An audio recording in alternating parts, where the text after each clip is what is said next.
Jericho Rosales sa Janine Gutierrez gusto magka-romcom project plus 5 fast questions na may laglagan at bookingan. Halina't magchismisan muli tayo mga chika, Doras!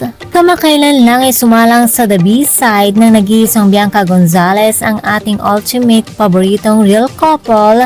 Walang iba kundi syempre sina Janine Gutierrez at Jericho Rosales, na kung saan nga isang nakakakilig na chikahan ang inihatid sa atin. Ako lang ba yung habang nanonood halos mapunit na ang aking labi sa kakangiti? Yung feeling ko ako si Janine, yun pala ako lamang ay naaaning. Walang kakabog-kabog, walang kaboring-boring na moment, titik pa lang na echo kay Janine ulam na may libreng dessert pa. Kaya kung hindi nyo pa napanood, don't worry, himayin muna natin ang bawat detalye dito sa ating exclusive showbiz report. Wow!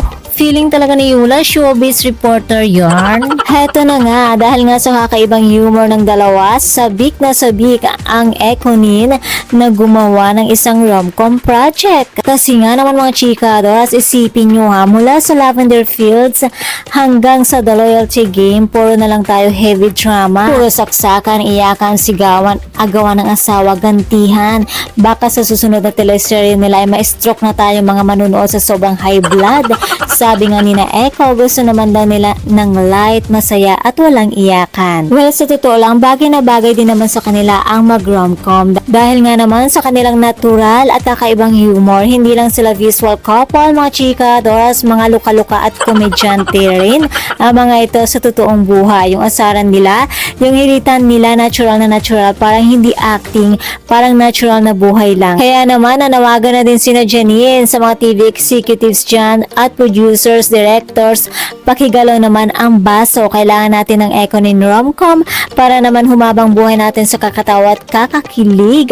Agree ba kayo roon? Samantala sa kanilang huling bahagi ng interview, mayroon silang kailangan sagutin ng 5 tanong. At ang unang tanong ni Bianca, ano nga bang dahilan ng kanilang pinakamalalang away? Ayon naman sa dalawa, wala naman daw silang malalang away, pero may mga nakakatawang tampuhan. Gaya na lamang na may gustong ayusin si Eko sa bahay ni Janine, pero parang hindi ito sinasang-ayunan ni Janine. Interior design din pala itong si Eko, ano. Bukod pa doon, nagkwento din si Eko tungkol sa kanilang 4 AM chika sessions. Isipin mo, madaling araw na duling ka na sa antok, tapos biglang may mga topic si Eko na philosophical at sobrang lalim o deep, yung tipong tungkol sa kahulugan ng buhay o ang simula ng kalawakan. And Janine was like, why we are talking this at 4 AM? You pick the best time to talk. Eko, don't worry, kung ayaw ni Janine, ako na lang ang kausapin mo.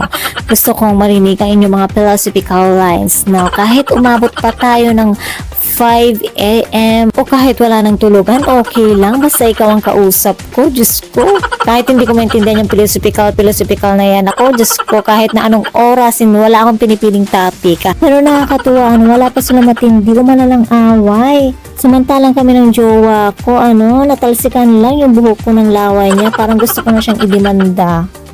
Samantala, dumako naman tayo sa second question, sa kung saan ang tanong ay, ano ang isang ugali ng partner mo na natutunan mong mahalin? Ayon kay Janine, si Eko ay sobrang optimistic. Spell optimistic, okay, pass your paper. Charot. So pagdating sa oras, napaka-optimistic daw itong si Eko. Feeling daw kasi ni Eko, kasyang lahat ng gagawin niya sa loob ng isang oras. Kaya ang resulta madalas siyang malate. Pero natutunan na raw iyong tanggapin at mahalin ni Janine. Filipino time pero ginawang classy. Pero heto na ang mas nakakatawang revelasyon ni Eko kay Janine. Alam niyo ba kung ano ang pinanggigilan ni Eko kay Janine? Syempre kung napanood nyo na alam nyo na ito. Pero syempre dahil sa chismosa tayo, pagchismisan natin sila. At dito talaga ako natuwa. Yung hilig ni Janine sa paggamit ng discount cards. Yung tipong may discount dito o may discount ba doon. Kahit milyonarya na, wais pa rin sa pera si Janine. And na-realize ni Eko na talagang pinapahalagahan ni Janine ang pera. Sobrang wais na asawa material. Ako naman dahil nga sa wala naman akong cards na yan, ay dinadala ko na lamang ang aking PWD na jowa at ang senior citizen kong nanay dahil sayang naman yung 20% na discount, di ba? Biro naman ni Echo, meron siyang isang bagay na hindi pa rin talaga niya matanggap about kay Janine. Ang mga damit ni Janine na butas-butas na kung saan ay pinagigilan niya ito at ang cargo pants na ayaw talagang i-give up ng actress. Sabi pa nga raw na Echo, ipamigay mo na yan, pero ayaw pa rin ni Janine. Sobrang mahal na mahal niya talaga. Isipin mo, Janine Gutierrez na pero may mga damit pang mukhang basahan na ayaw pakawalan. Grabe, mas naging love ko talaga si Janine dahil dito. At kahit naman magsuot si Janine ng butas-butas, sobrang expensive pa rin niyang tignan na para bang natural lang yung butas ng damit. At dahil dyan, naiintindihan ko na yung jowa ko kung bakit hanggang ngayon hindi pa rin niya matanggap yung butas-butas kong mukha. Pero sa totoo lamang daw, ay wala naman daw talaga mai-complain sa Echo kay Janine. Lalalala, kinekilig na naman si Janine.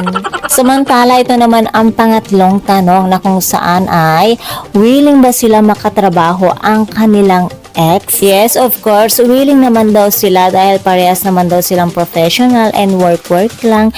Pero si Janine mukhang napipilitan ata. Janine, willing ka ba talaga or napipilitan ka lang? Kaya naman humirit si Echo kay Janine na mukhang napunta raw kay Janine ang spotlight.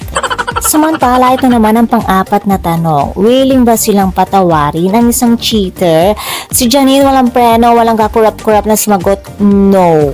It's just like when we are talking this at 4 a.m. Charot. Pero para naman kay Echo, pagdating sa pagpapatawad o forgiving, pwedeng yes, pero para lang sa sarili mong kapayapaan or for your own good at para makapagsimula ka ulit. Pero pagdating sa pagbibigay ng second chance o ibabalik sa buhay mo, isang malaking no. Tama na raw yun, move on na at protektahan ang sarili na sinang-ayunan naman din ito ni Janine. Diyos ko, nagsisisi tuloy ako pang 100 times na kasi yung binibigay kong chance sa jowa ko. Naging caregiver tuloy ako naman lang sa oras. At ang kanilang huling tanong, what will make you walk away from a relationship? Biro ni Echo kapag nalaman daw niyang pareho silang lalaki dahil hindi daw siya sanay sa ganon. Charot. Siyempre, biro lang daw ni Echo, yan joke-joke lang. Para naman kay Janine, ang kanyang number 1 na reason, siyempre ang cheating at kapag hindi na kayo pareho ng gusto sa buhay or not on the same page. Na sinugundahan naman ito ni Echo na kapag hindi na kayo nagko-complement sa isa't isa at nagsisimula ng masirang inyong trabaho, buhay at mental health o sanity at dagdag pa nila kahit ang political disagreements ay pwede rin maging dahilan para mag-walk away. Grabe mga chikadoras, sa kabuuan ng interview na ito, makikita mo talaga na hindi lang puro landian at pabebang relasyon ni na Echo at Janine. May lalim, may maturity at may respeto sa isa't isa.